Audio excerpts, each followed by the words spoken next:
Hi friends, welcome to kadai samayal. இன்னைக்கு நம்ம கடலை மாவு வச்சு ரொம்பவே டிஃபரண்டான ஒரு பிரேக்ஃபாஸ்ட் ரெசிபி தான் பார்க்க போறோம். இது வந்து குஜராத்தில் ரொம்பவே ஃபேமஸான ஒரு ரெசிபி. அது எப்படி செய்யறதுன்னு பார்க்கிறதுக்கு முன்னாடி நம்ம சேனலை இதுவரைக்கும் சப்ஸ்கிரைப் பண்ணாம இருந்தீங்கன்னா சப்ஸ்கிரைப் பண்ணிக்கோங்க. அப்படியே கூட உள்ள பெல் சிம்பலையும் கிளிக் பண்ணிக்கோங்க. இன்னைக்கு நம்ம டோக்லா பண்றதுக்காக ஒரு மிக்சிங் பவுல்ல 1 கப் கடலை மாவு எடுத்துர்க்கேன். அதை கூட சேர்த்துக்கலாம். கூடவே 1/2 டீஸ்பூன் மஞ்சள் தூள், அடுத்ததா 1/4 டீஸ்பூன் உப்பு சேர்த்துக்கலாம். கூடவே 1 டீஸ்பூன் சுகர் சேர்த்துக்கோங்க.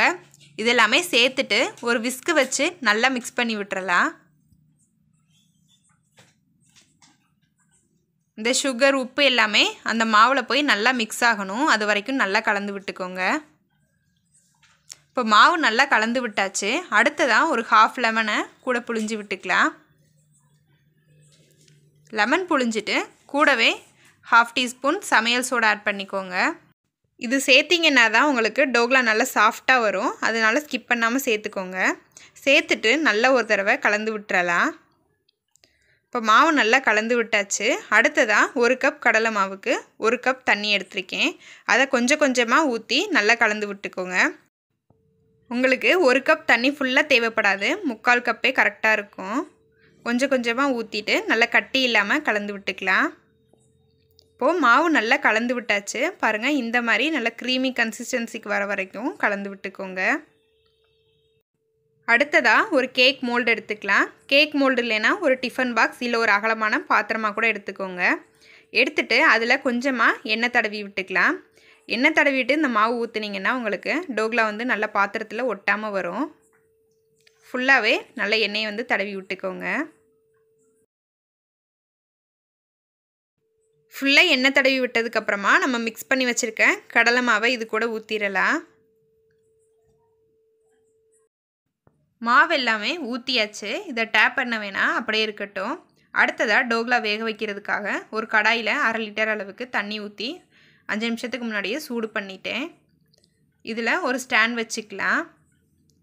முன்னாடியே நீங்கள் தண்ணி சூடு பண்ணிட்டீங்கன்னா உங்களுக்கு சீக்கிரமாகவே டோக்லா வெந்துடும். அடுத்ததாக நம்ம கடலை மாவு மிக்ஸ் பண்ணி வச்சுருக்க பாத்திரத்தை உள்ளே வச்சிடலாம். இதை மூடி எதுவுமே போடாமல் மேலே மட்டும் மூடி வச்சுக்கலாம்.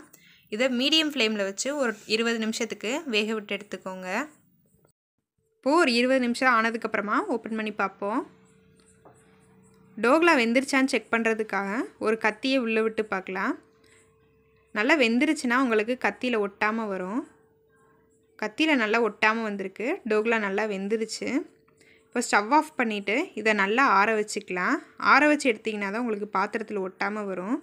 அடுத்ததாக டோக்லாவுக்கு தாளிப்பு கொடுத்துடலாம். கடாய் சூடானதுக்கப்புறமா தேவையான அளவு எண்ணெய் ஊற்றிக்கலாம். எண்ணெய் காஞ்சதுக்கப்புறம் 1 டீஸ்பூன் கடுகு சேர்த்துக்கலாம். கடுகு நல்லா பொரிஞ்சு வந்ததுக்கப்புறமா கருவேப்பிலை ஆட் பண்ணிக்கோங்க. கூடவே ஒரு 4 பச்சை மிளகாய் வந்து கீறி வச்சுருக்கேன், அதையும் கூட சேர்த்துக்கலாம்.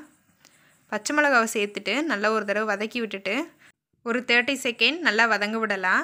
அந்த எண்ணெயில் மிளகாவோட காரம் எல்லாமே இறங்கட்டும். இப்போது மிளகாய் நல்லா வதங்கி வந்துருச்சு. இது கூட ஒரு 1/2 டம்ளர் அளவுக்கு தண்ணி ஊற்றிக்கலாம். தண்ணி ஊற்றிட்டு கூடவே 1/2 டீஸ்பூன் சால்ட் சேர்த்துக்கலாம். அடுத்ததாக 1 ஸ்பூன் சுகர் ஆட் பண்ணிக்கோங்க. கூடவே ஒரு 1/2 லெமன் புழிஞ்சு விட்டுக்கலாம். இதெல்லாமே சேர்த்துட்டு நல்லா ஒரு தடவை கலந்து விட்டுக்கோங்க. நல்லா கலந்து விட்டுட்டு ஒரு 1 நிமிஷத்துக்கு கொதிக்க விடலாம். அந்த மிளகாவோட காரம், புளிப்பு, இனிப்பு எல்லாமே சேர்ந்து ரொம்பவே சூப்பராக இருக்கும். நல்லா கொதித்ததுக்கப்புறமா ஸ்டவ் ஆஃப் பண்ணிக்கலாம். இப்போது டோக்லா நல்லா ஆறிடுச்சு.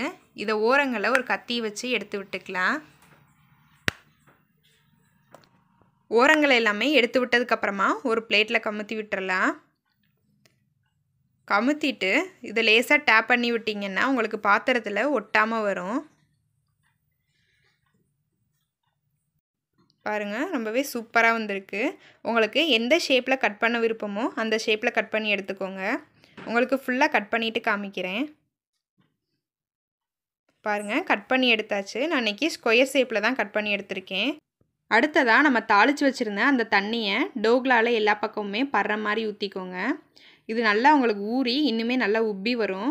அந்த இனிப்பு, புளிப்பு எல்லாமே கலந்து ரொம்பவே டேஸ்ட் சூப்பராக இருக்கும்.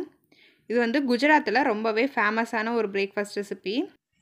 எல்லா பக்கமே படுற மாதிரி ஊற்றி விட்டுட்டு அடுத்ததாக சின்ன சின்னதாக மல்லித்தலை வந்து கட் பண்ணிவிட்டு மேலாப்பில் தூவி விட்டுக்கலாம்.